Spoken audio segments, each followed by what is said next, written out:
Hey, keto freaks. In case you haven't heard, Richard Morris and I are turning the entire town of New London, Connecticut ketogenic in July 2017. Keto Fest isn't a conference. Conferences are for professionals. Festivals are for people. We will have some great speakers, yes, but also a pig roast, music, movies, cooking lessons, fitness lessons, bike tours, walking tours, and a whole lot of camaraderie among fellow Ketonians. Richard and I will both be there, as will many of our podcast guests and Facebook group admins. There's so much going on, I don't have time to tell you here. So go to ketofest.com and add your name to the mailing list so you'll know where to go and when in order to get your tickets. Keto Fest, real keto for real people.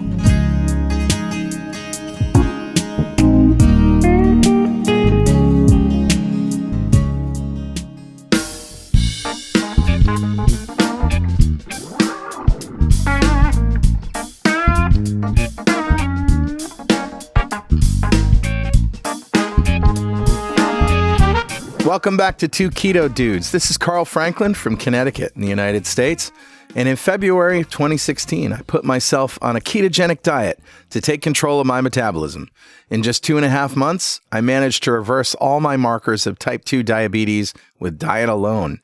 As of now, I'm 70-ish pounds lighter with no signs of diabetes or heart disease. Hi, I'm Richard Morris in Canberra, Australia. I've been on a ketogenic diet for over 2 years. Actually, 2.5 years. Yeah. When I started, I was very sick with complications from type 2 diabetes. Within 6 months of starting a ketogenic diet, all of my biomarkers of disease had disappeared. I've also lost about 70 pounds and I've completely turned my health around. So this show is a document of my progress through nutritional ketosis and Richard's experience thriving for 2.5 years in nutritional ketosis. Yeah. And hopefully that might help a few people who are curious about this kind of dietary hacking. Sure, we're not doctors. We don't want to give anyone medical advice, but we are keen to share our own experiences. We're actually both software developers, so we're not afraid of a little technical detail, are we, Carl? Nah. So we've done some research into our own deranged metabolisms and the science behind them. We hope to share some of that research. Where possible, we intend to put links in the show notes to cite the research supporting any claims that we make. You'll probably work out pretty quickly that we're both foodies. We yeah. love to cook and we love to eat. Every episode, we both share a keto recipe that can't be ignored. Oh, no, it can't.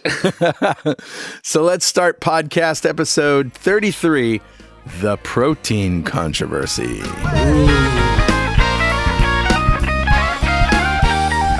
Cue the scary music. I know. It's actually pretty funky for scary music, isn't it? Yeah.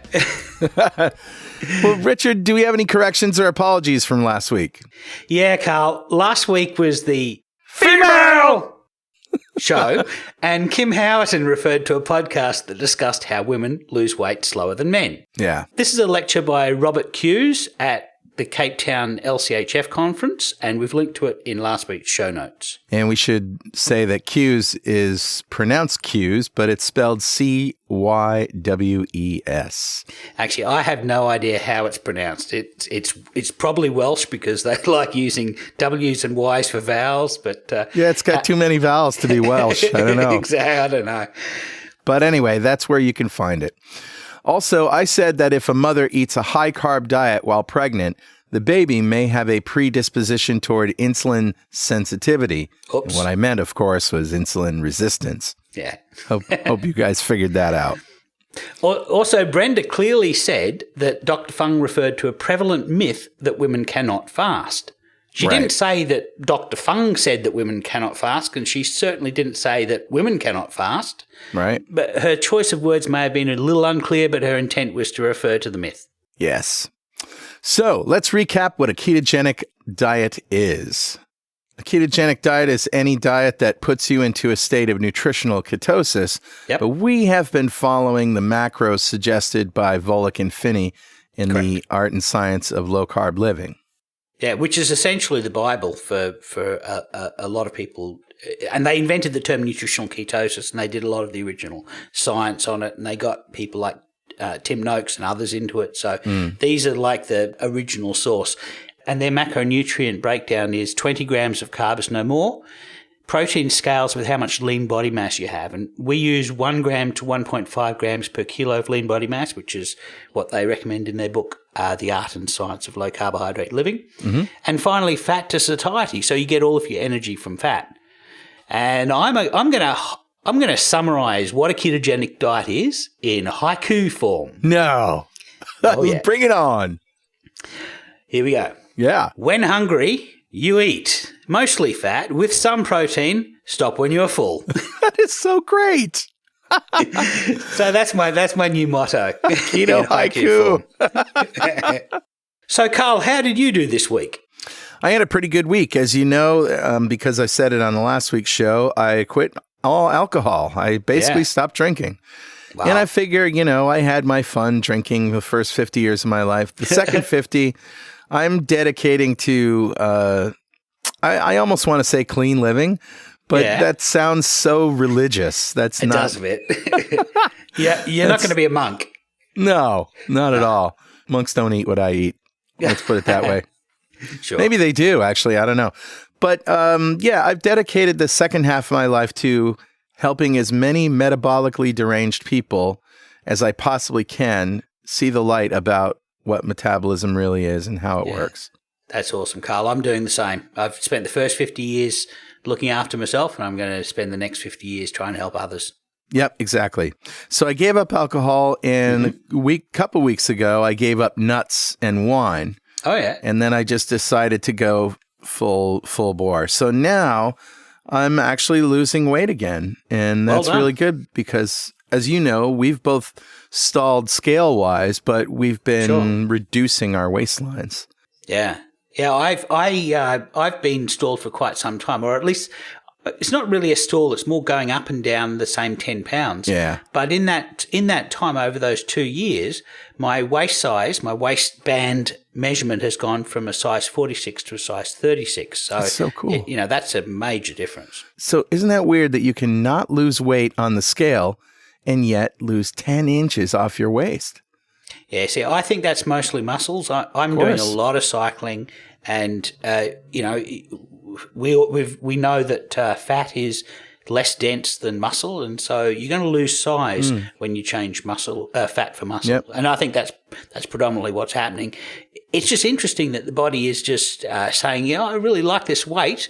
We're going to move things around a bit. We're going to remove some fat. We're going to add a little bit of muscle, but we're going to keep around about the same weight. It's quite fascinating. Yeah, it is. So I lost 4 pounds this week. So there you go. There's the scale victory. Yeah. Another really interesting thing happened this week. As I said, a couple weeks ago, I decided to dedicate the second half of my life to helping people. Yeah. And one of the things that I'm going to be doing, hopefully on a regular basis, besides Keto Fest, which we're going to do every year, is a keto retreat. Wow.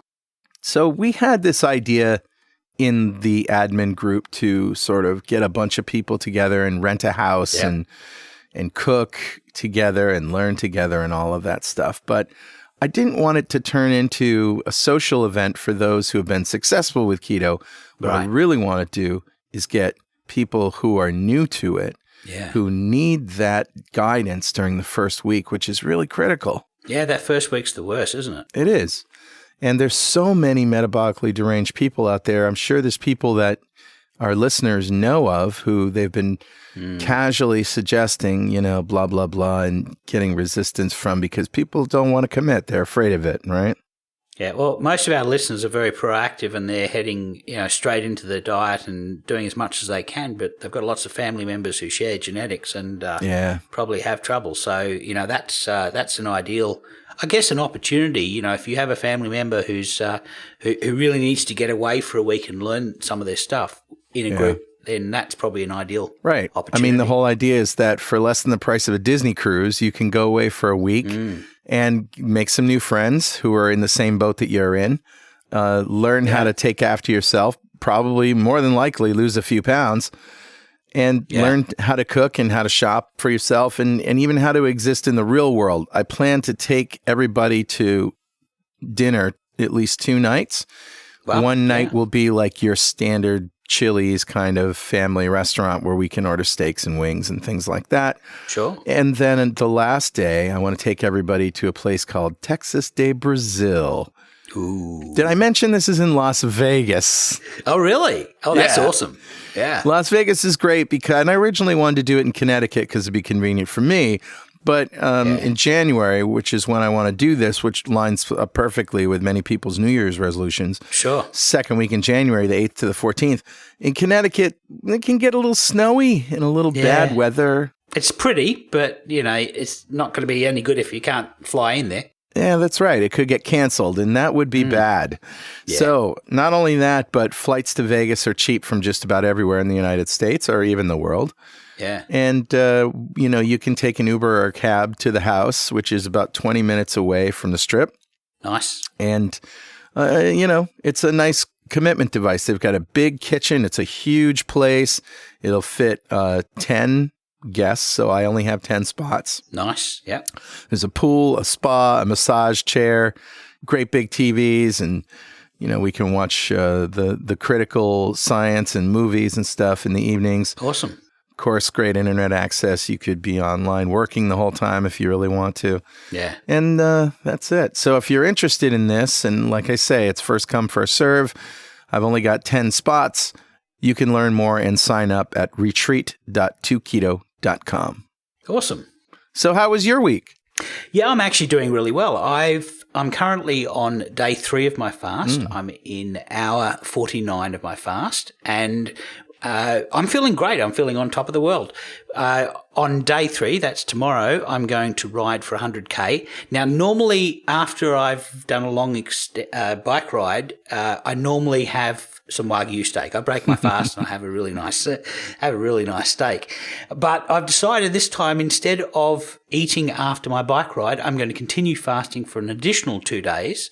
And then next week I turn 51. So I'm going to break my fast and have a Wagyu steak on my birthday. Wagyu steak is kind of like steak-flavored fat, right? It really is. It's delicious. Delicious.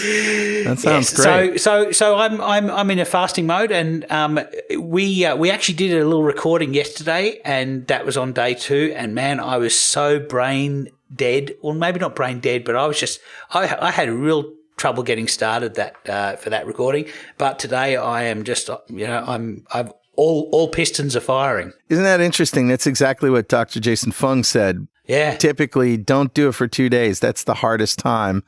And get through the second day, and it's smooth sailing. And there you go. Yeah. I tell you who's done it for more than 2 days. Tom Ceased. 21 days, right? I know. He's one of our admins for the group on Facebook, which you can get to at fb.2keto.com. And yeah, he rode the entire time. And he also just ate a couple of shrimp and some kimchi every day. So it wasn't, you could argue whether it was a fast or not, but who cares? And he lived on body fat for 21 days and also used that body fat to propel him around on his bike. And he did it with a vegan friend. And the vegan friend lasted, I think, 2 or 3 days.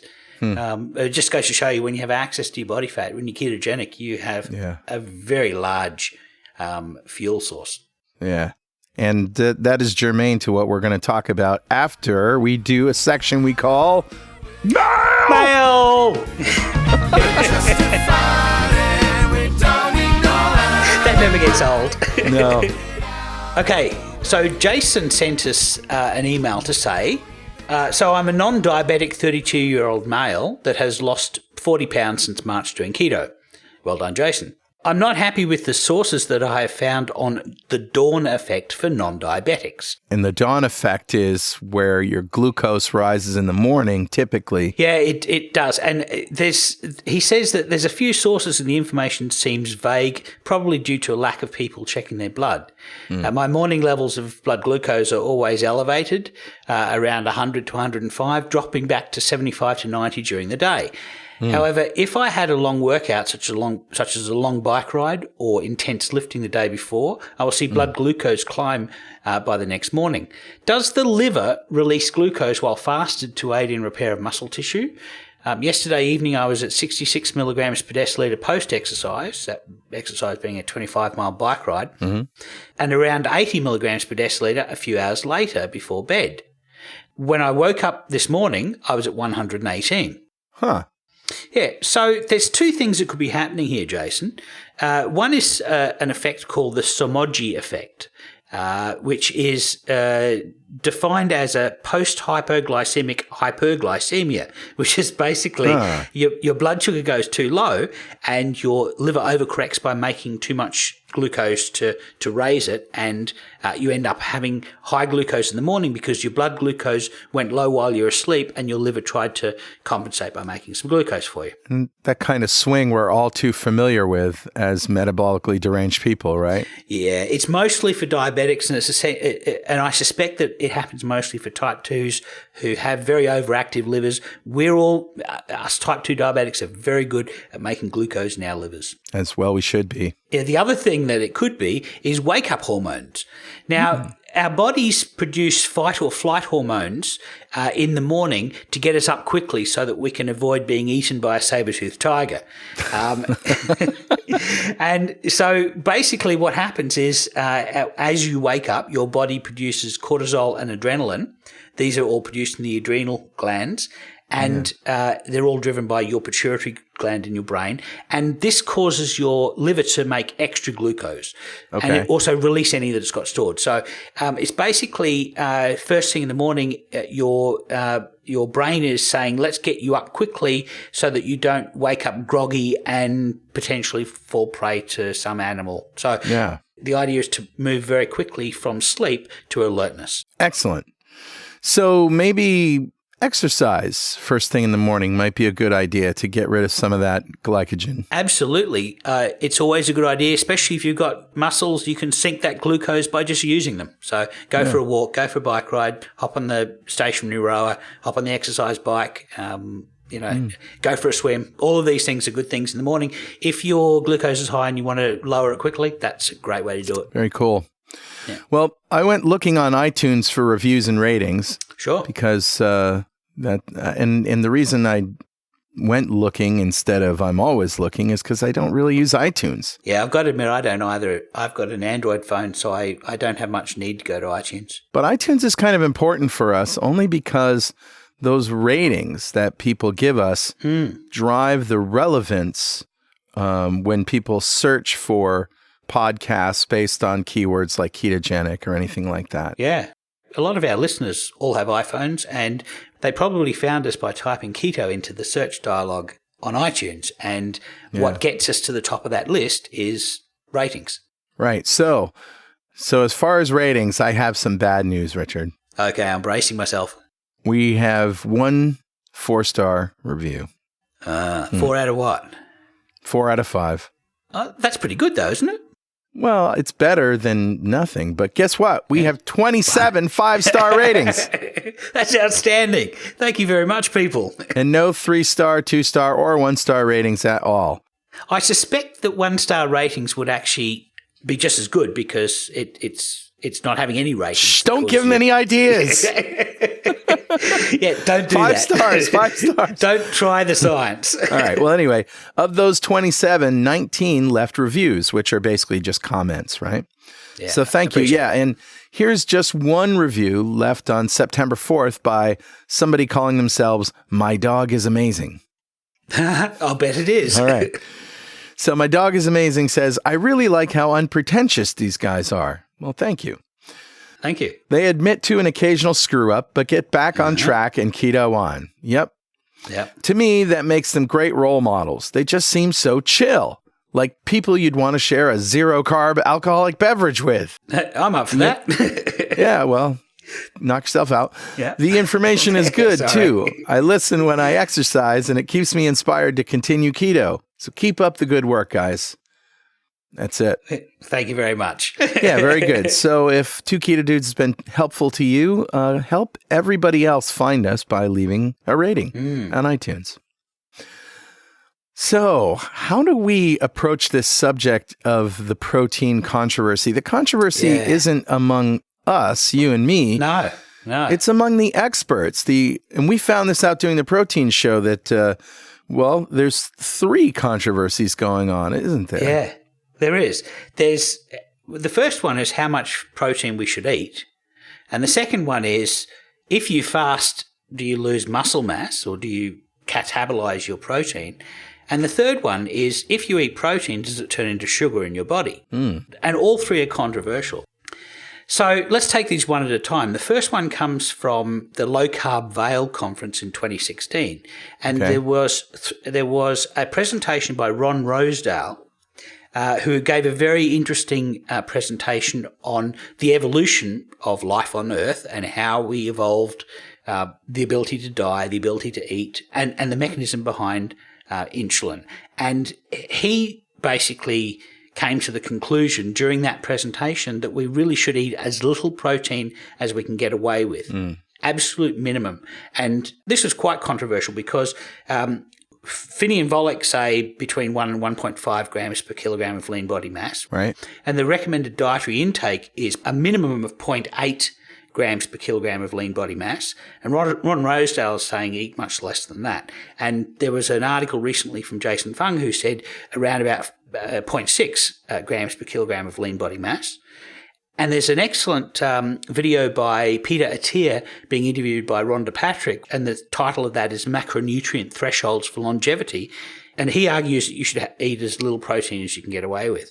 So, and there are Facebook groups that argue that you should have as much as you can tolerate. Yeah. And of course, Atkins, we all know Atkins was, eat as many steaks as you want, just don't eat the potatoes. So, right. And that, I got to admit, when I did Atkins in 2004, one of the reasons that I stopped doing Atkins was I was just feeling nauseous eating so much protein. So, I agree. My doctor told me she has seen many of her patients go on low-carb diets before and, quote-unquote, wreck themselves. Wow.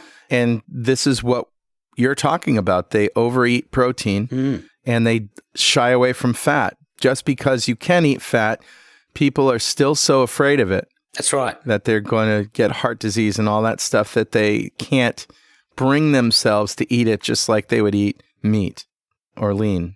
I've got to say that for me, for the first... Well, I've been doing this now for 30 months, and this has worked for me between 1 and 1.5 grams per kilogram of lean body mass, and then eating fat to satiety. I eat fat until I'm no longer hungry, and that's worked for me. It has reversed my diabetes. That happened within 5 months. Yeah. It also reversed my hypertension as well, and that happened within a couple of weeks. Yeah. It also cured my fatty liver. I have a CT scan before and after, and one has fatty liver and the other doesn't. And I went from super obese category, BMI category, to overweight BMI category. So, that has met a lot of my objectives. So. And the same for me. And almost right down the line, except I didn't have a before and after fatty liver diagnosis, but I can assume that is the case. Yeah. So what I don't see is conditions put on these, basic ideas about how much protein we should eat. What I don't see, and I'm beginning to see this from Jason Fung. Jason says, if you are obese, diabetic, have a lot of body fat, and you're not building muscle, you're not doing serious weight training, that kind of thing, then you should eat low protein. And he recommends just a little bit higher than Ron Rosedale does, something like 0.5 or less grams per kilogram. And that's what he said in this article that we're going to link to. That's right. But the weightlifters require more protein. So that makes sense for, the lifters who are saying we don't eat enough protein, because they obviously need to synthesize more. Yeah, I've actually done some calculations, some math on this exact question. And I was really looking into the second of our controversies, which is how long to fast and not lose muscle mass. And I came up with some interesting math that is actually going to probably shed a little bit of light on these things. Okay. So that controversy also came from Low Carb Vale, and we'll link to the videos on our show notes. But the first is from Steve Finney. And Steve Finney said that anybody who is fasting loses 1/4 pound of protein per day while they're fasting. And he said that he didn't agree with Dr. Fung, Jason Fung, And he said that the reason for that was probably because they used different data. So I looked at the data that Stephen Phinney was using, and his data comes from George Cahill's Starvation in Man studies. And this looked at normal people in the 70s. And if you've ever looked at, say, pictures of the crowd at Woodstock, you don't see anybody there who we would think of as being normal weight. Everybody looks skinny as a rake. Except for Wavy Gravy. Yeah, yeah, one or two exceptions, but just about everybody looks what we would consider these days to be thin. Yeah, and I would argue that is probably how people should normally be. And his data was from that group, fairly lean, and that makes sense, doesn't it? Because lean people, when they fast, have less body fat to use for fuel. That's right. And the other side of the argument is Jason Fung, also from Low Carb Vale, and we'll link to that video presentation as well. And his data is his own clinical data of over 1,000 people who've come into his treatment and have been put on fasts and nobody's complained about muscle loss or protein loss. And the reason they're in his clinic is because they're overweight and or diabetic. Absolutely. And his comment is, are we burning muscle? Hell no. Right. It goes up slightly at the very beginning and then drops. Protein is not a storage form of energy. Yeah. So we know that protein is really an emergency form of energy. When you don't have energy from anywhere else, your body will use protein because it needs energy to keep you alive. So what I really find interesting is that you've been able to figure out a sort of a unifying hypothesis that explains both Phinney's position and Fung's position. Yes, they're actually both I believe that they're both correct, and I think I can show it in math. Okay. So we know that the brain needs about 600 kilocalories of energy just to not fall into a coma.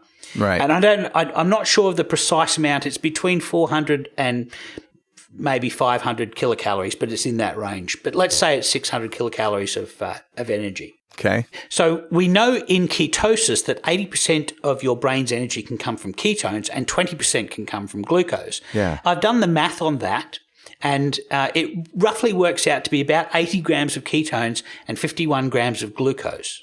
So we know that we need 51 grams of glucose to come from somewhere to keep your brain from falling into a coma. So we know that we make glucose in the liver, and we know that the substrate for that will be either glucogenic amino acids, or it could be glycerol, which is a metabolic waste product of lipolysis, so breaking down body fat, or it could be lactate or pyruvate.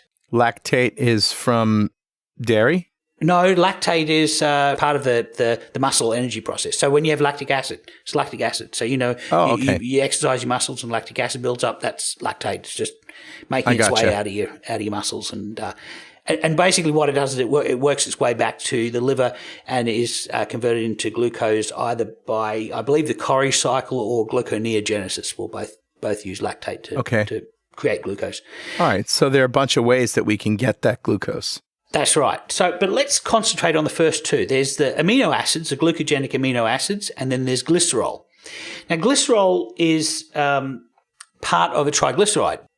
So when your body cells, your fat cells store energy, they store it in the form of triglycerides, which is a glycerol backbone and 3 fatty acids stuck to it. Yeah. And when they release that energy for your body to use, body fat as an energy, what they do is they through a process called lipolysis, they deesterify. So they split that glycerol and the 3 fatty acids, and the free fatty acids are then sent through the blood to attach to albumin to be taken up by your cells to be used for energy. And then the glycerol is just a waste product that circulates in the blood and is eventually taken up by the liver and used to make glucose. Okay. So that's where you get glucose to run your brain from burning fat. You also get glucose. If you don't have enough glucose from burning fat to run your brain, you will then tap protein, and it's specifically glucogenic amino acids. It's not all of them, but some of them. But they will also be used to make glucose. Okay. So we know we have to produce 51 grams of glucose, and we can produce that either by burning fat and releasing glycerol or by using protein. So we know, therefore, that we don't need to use any protein if we have sufficient glycerol from burning fat. Right. So it comes down to a question of how much body fat you have, or how much body fat you're breaking into fatty acids and glycerol.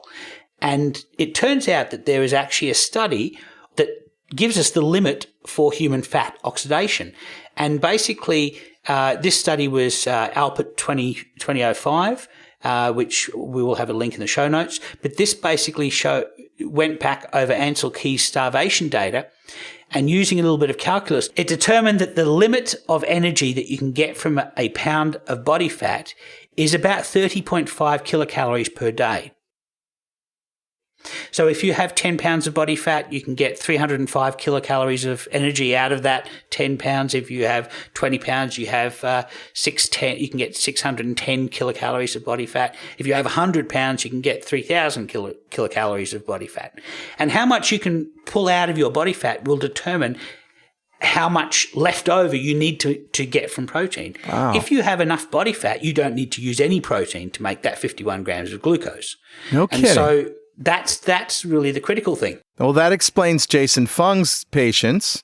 Right, because they had plenty of body fat. And it also explains Finney's data because they didn't have body fat, and so they were catabolizing their muscle. Absolutely. So if you want to see the math done, or even do some of the math yourself, check out our blog in the tools section, and you can get to there at tools.2keto.com. And that will, I have a calculator on there that you can see how I did the math to produce that. So my hypothesis is, if you don't have enough body fat for sufficient lipolysis, you will need to use amino acids to make up the shortfall in substrate for obligate gluconeogenesis to keep your brain running. There is a saying that, and I'm not sure it's entirely accurate, but a pound of fat is worth about 3,500 kilocalories. The thing is, you can only get 30.5 kilocalories from that every day. So it's going to take you, 100 days to fully deplete that pound of body fat, taking 30 kilocalories a day. And it brings to mind Angus Barbieri, the Scottish guy in the 60s, who fasted for 380-something days. 382 days, I think it was, Yeah, just around a year. And he went from, 400-something pounds to a regular weight. Yeah, 180 pounds, yeah. Yeah. And he clearly couldn't have been losing a quarter of a pound per day of lean body mass. Yeah. Right. Two interesting things pop out of that hypothesis of mine. And one is, if you don't have enough body fat for sufficient lipolysis, you might be able to generate additional glycerol through dietary fat. So potentially, if you eat a little fat while you're in a fast, you might lose less protein. And this is if you don't have body fat. Right. Or if you don't have enough body fat to be able to produce enough energy, and also to produce enough glycerol to be the basis for making glucose to keep your brain alive, then you have to have that 51 grams of glucose. So it flows necessarily. And there are other requirements for glucose in the body, like red blood cells and what have you. So eyeballs. Right. So this is not the sum of all of the obligate requirements, but this is certainly, this is enough to form the hypothesis. Wow. Fascinating. The other interesting thing that comes out of this is, if you have plenty of body fat, so you have enough body fat to be able to produce it at a rate, but you're not asking of it enough. So if you have plenty of body fat, but your total daily energy expenditure does not require sufficient lipolysis to produce all that glycerol, then you might need to increase your TDEE, your total daily energy expenditure, by doing a little cardio so as to not lose protein. Cardio exercise as opposed to low impact exercise? Yeah, something that is going to increase the amount of calories that you're going to burn during that day.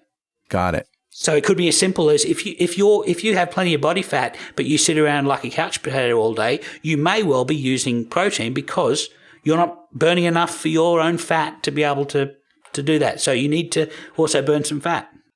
Interesting. And, my experience was that I went 6 months on this ketogenic diet without intentional exercise. Yeah. Now, I did some, unintentional exercise. Walking around and, playing gigs and stuff and hauling gear and, that kind of thing and being active. Yeah.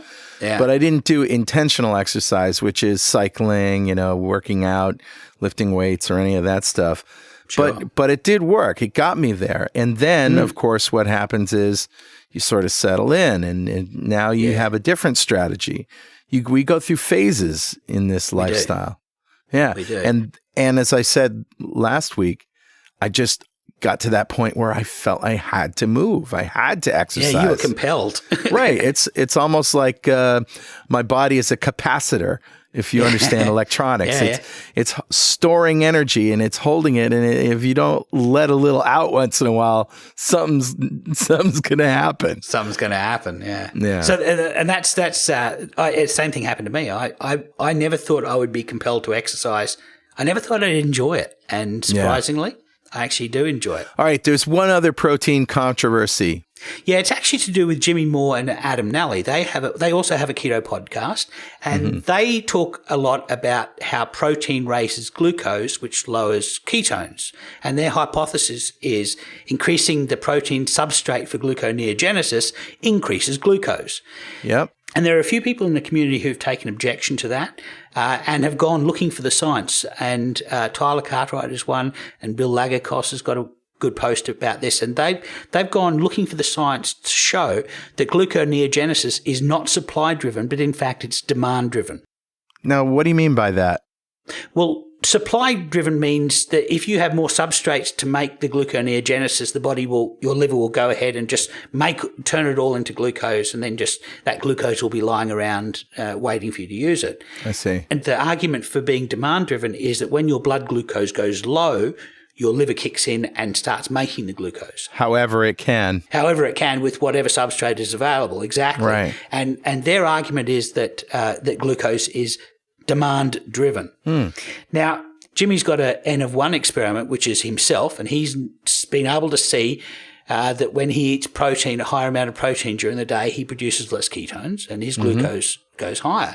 And Adam Nally has thousands of people that he come through his practice who have seen exactly the same thing. So that's the observation. The observation needs to be explained by the science, and saying that, hey, gluconeogenesis is not supply driven does not explain the observation. All it does is explain why Jimmy's hypothesis, increasing protein substrate for gluconeogenesis increases glucose, explaining why that's incorrect.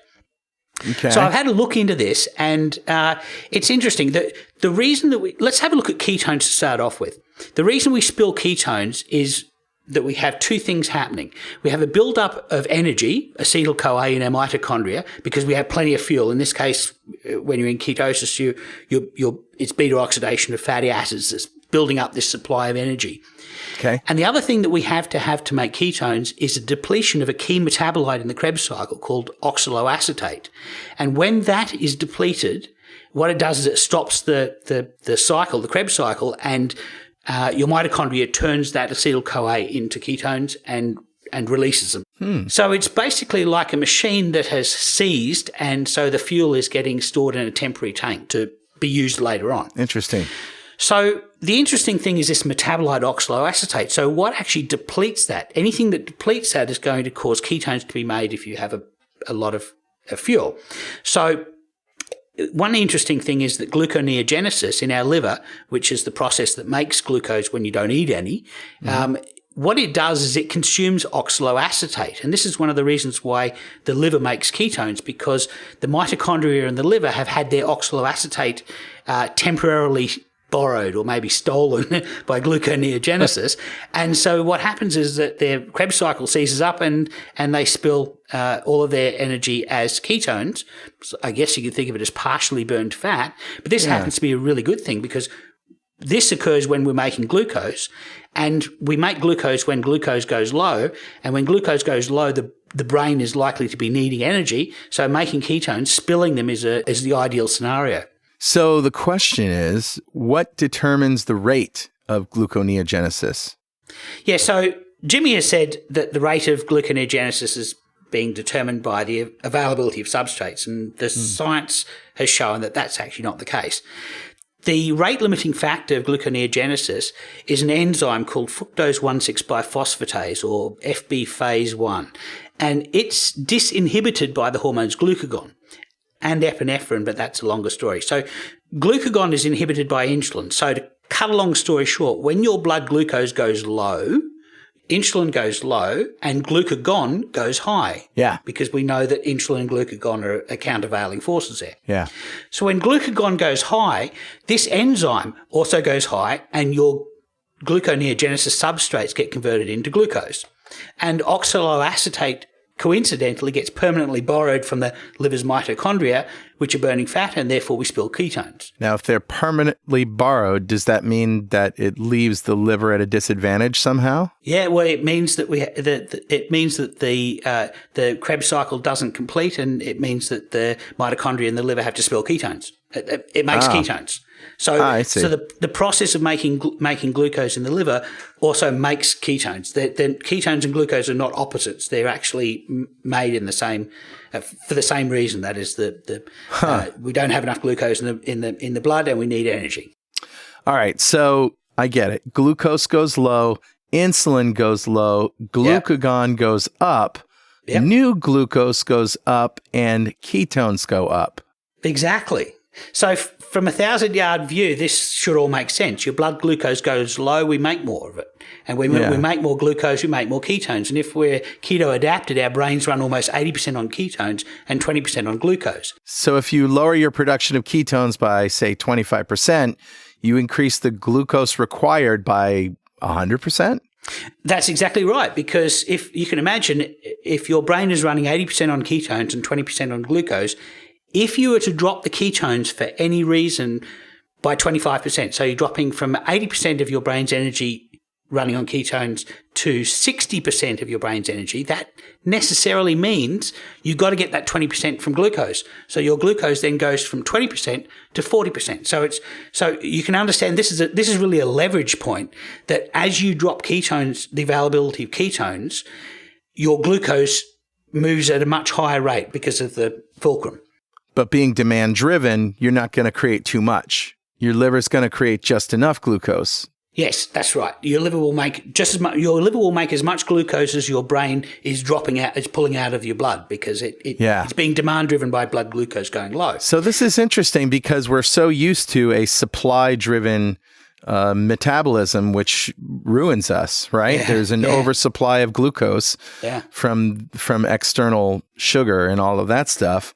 And really, when it's working well, it should be a demand-driven metabolism. Yeah, this is the basis for why the keto diet works really well for diabetics, because it's demand-driven, so that we make glucose whenever we need it, rather than stuffing our blood full of it and hoping that insulin works to pack it away. Wow. So the interesting thing here is that you remember oxaloacetate is this critical factor that's involved, that's the linchpin between making ketones and making glucose. Yeah. If anything was to make any new oxaloacetate, what would actually happen? So if there was a process in your body that made oxaloacetate, it would mean that you're making glucose, but you're not spilling ketones. And as we've already shown, as you reduce the amount of ketones by a small amount, you raise the amount of glucose that needs to be made up to fill the shortfall by a larger amount. And so anything that increases oxaloacetate, makes oxaloacetate, is going to require us to overproduce glucose, to produce a lot of it. Interesting. So if anything can make oxaloacetate for us, then we're screwed, right? It sounds that way. So what makes oxaloacetate? So there's two ways that I know of that can replete that store of oxaloacetate. And the first is that glucose can make it via a condensation of pyruvate with carbonic acid.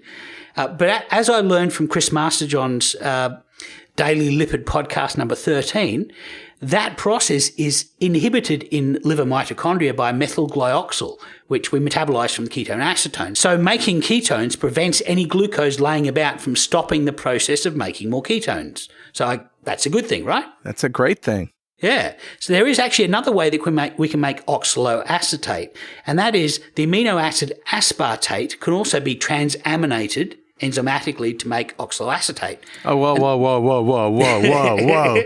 It's too early in the morning for words like that, Richard. What do you mean by that? So transanimated? What I mean is that that the availability of an amino acid, which is a building block of protein, called aspartate, one particular amino acid, can be converted very easily into oxaloacetate in your mitochondria.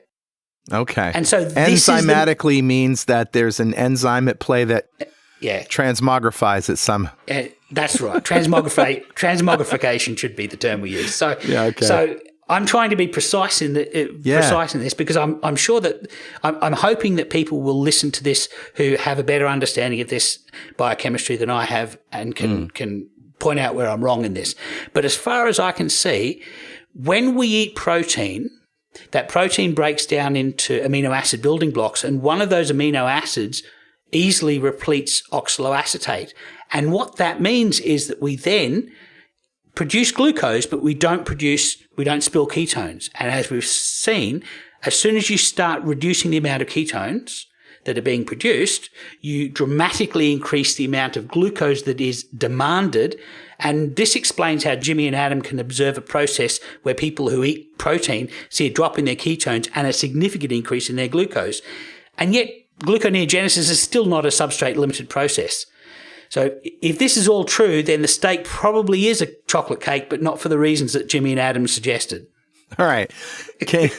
I'm still a little confused. What are the implications for your still overweight, still maybe partially type 2 diabetic, and mostly inactive ketoer? If this is correct, and I'm hoping people come back to me and tell me why it's not, but if it is correct, then you and I should have as little protein as we can get away with and not lose muscle mass. Okay, so in other words, Ron Rosedale and Jason Fung win for us. And Peter Attia, for us. Yeah.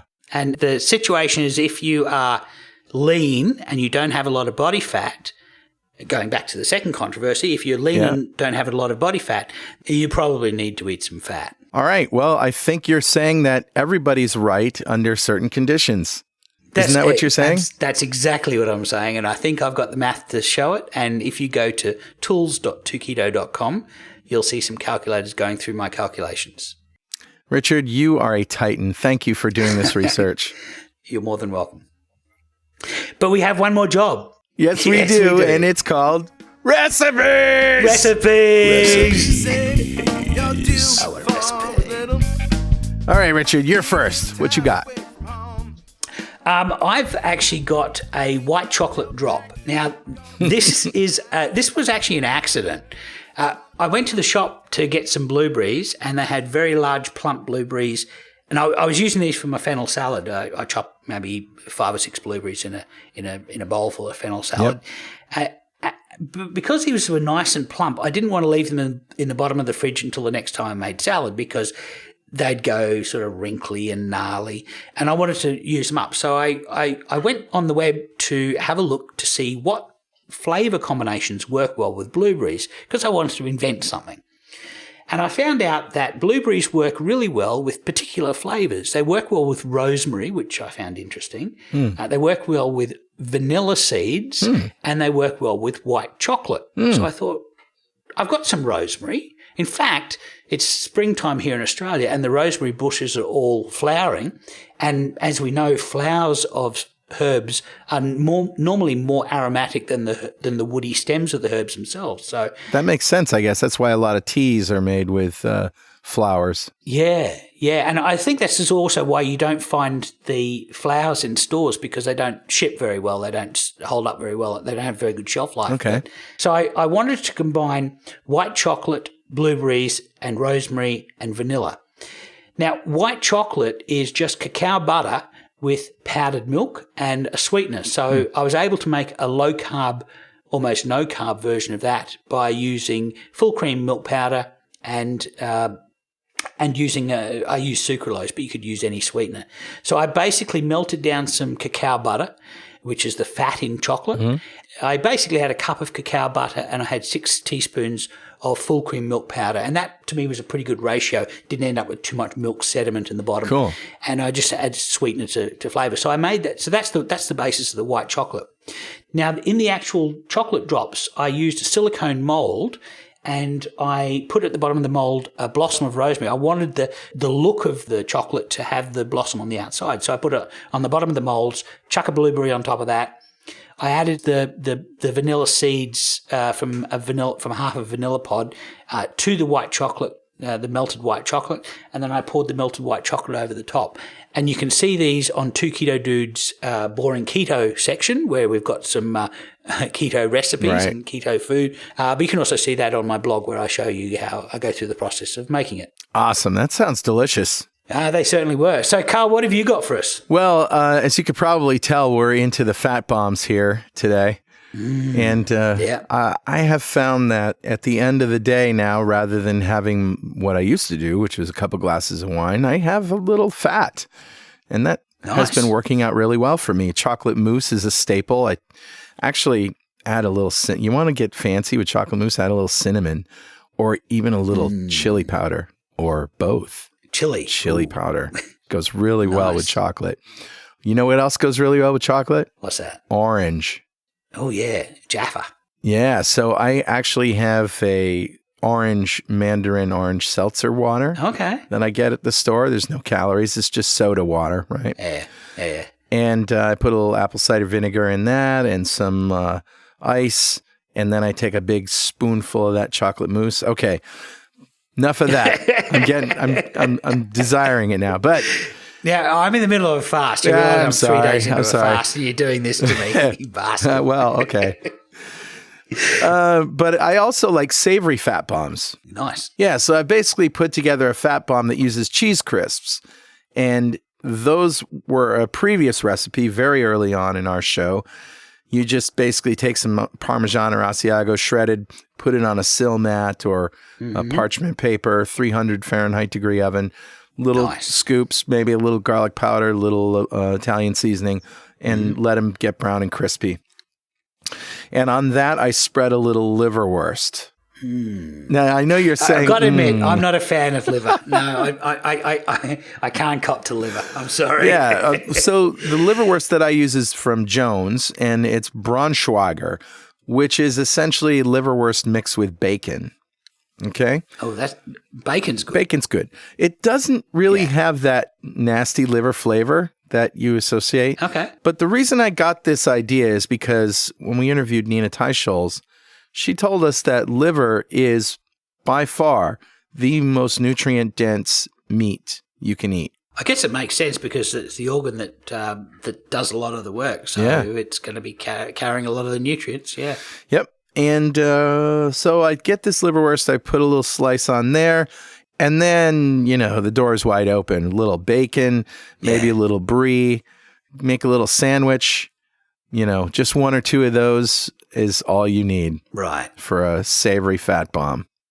Well, I could, maybe I'll put a slice of bacon on it instead of the liverwurst. Yeah, brie and bacon go really, really well together. That's a nice savory fat bomb in and of itself. There's also brie spread that you can get that doesn't have anything added. No. Yeah, I found a brie spread. Wow. So it's kind of like soft cheese, but it's brie. I think we just lost all of our French listeners. Yeah, I know. Does it come in a tube? Stupid Americans with your brie spread. No, you cannot put cheese whiz on the duck. That's awesome. Yeah. Now that sounds really good. I